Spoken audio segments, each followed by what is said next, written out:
Hi, this is Paul. I'm coming back with TTM episode number 67. And just a couple things I want to clean up first. I only started sending my Battle of the Teams returns out the day after Labor Day. So even though there's nothing to show, I'm gonna tag Chase on this so he knows that I don't have any points for this week. So that's taken care of. The second thing today is the 30th anniversary of Cal Ripken breaking Lou Gehrig's record. And then the third thing is the unfortunate news that came across the passing of the last individual, the manager that last led the Mets to a world championship in 1986, Davey Johnson. I just want to take a minute to talk about Davey Johnson. Davey Johnson, as a player, won 2 world championships with the Baltimore Orioles in 66 and 70. And then, of course, he won his third world championship with the Mets as the manager in 1986. Davey Johnson also, in 1973, hit 43 home runs for the Atlanta Braves, which at that time was the single-season record for home runs by a second baseman. That was Davey had just come over from Baltimore. The Atlanta Braves, and I'm going to shout out to Adam Closet and Johnny Serena. They had this young catcher by the name of Earl Williams. He was like a power hitting catcher, and the Orioles wanted him, so they traded a bunch of individuals, and Davey Johnson was one of them. I'm sure Davey was not happy because the Orioles were one of the top teams in Major League Baseball, and at that time in '73, Atlanta wasn't very good. So he was also a 2-time manager of the year, not for the Mets, but in '97 with Baltimore. He led them to the American League East title, and then 2012 with the Nationals.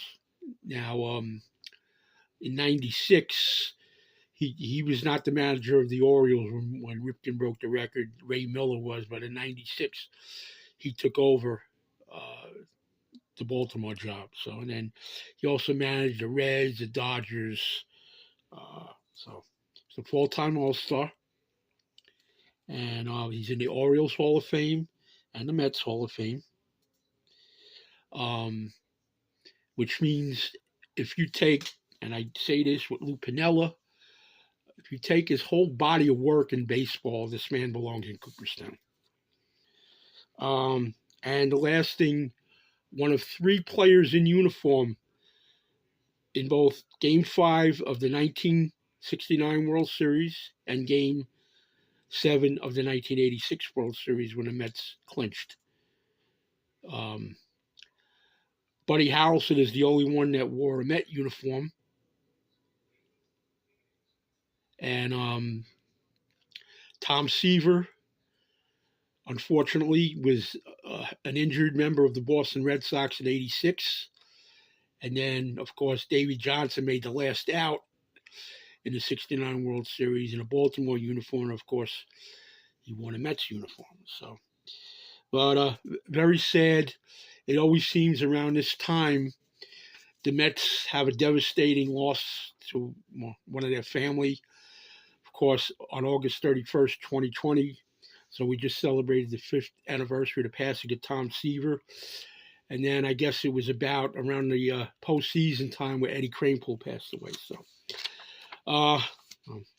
and I'm sure if you watch any Met fans that watch the SNY telecast tonight, they'll have a lot to say on that. So, unfortunate. Now, with this tub of cards I got from my wife's coworker, I got 15 returns per week plus a shuffle. So I'm going to break up my TTM videos. So the first thing, I got a shuffle back. And Belinda, very nice lady who runs Wanna Shuffle. Okay. When I got my last return for July, she had sent me one of those Craig Anderson cards that he sends out with every return. And I had already, I had several of them. In fact, I had traded one to Johnny Serena. And So I sent it back, and I just told her, I sent it with my trade. I told her, just put it in with one of your drawings. So, and I explained it to her, and she felt bad. So instead of one, she sent me back 278 tops. This is the late at Ott and Toby Harra.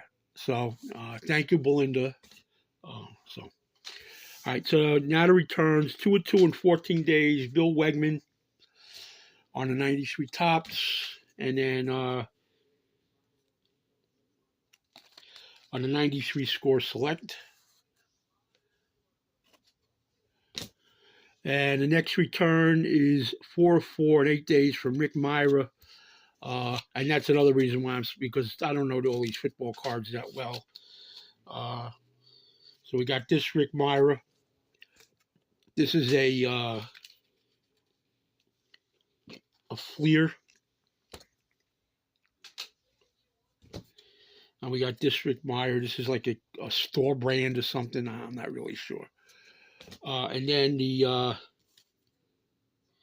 we got 95 Upper Deck Collector's Choice ×2. So the Bill Wegman was a 2-2 in 14 days. The Rick Myra was a 4-4 in 8 days. Next return is a 2-2 in 8 days from Craig Elo. And this is a 94-95 Skybox. 1 and then 2. And then we have a 2-2 in 8 days from Jay Schrader. We got this one. And we got the Pacific, the 91 Pacific. I told you I'm not fluent with these cards. So then the next one is a 2-2 in 8 days from Anthony Bowie, and former NBA player. He signed his tops. This is a 93-94 tops. And he signed this Upper Deck. This is a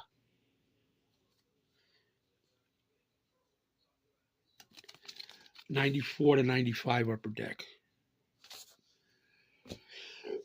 The next one is a 4-2 in 8 days from Steve Swisher on the 83 tops ×2. He is, of course, the father of Nick Swisher.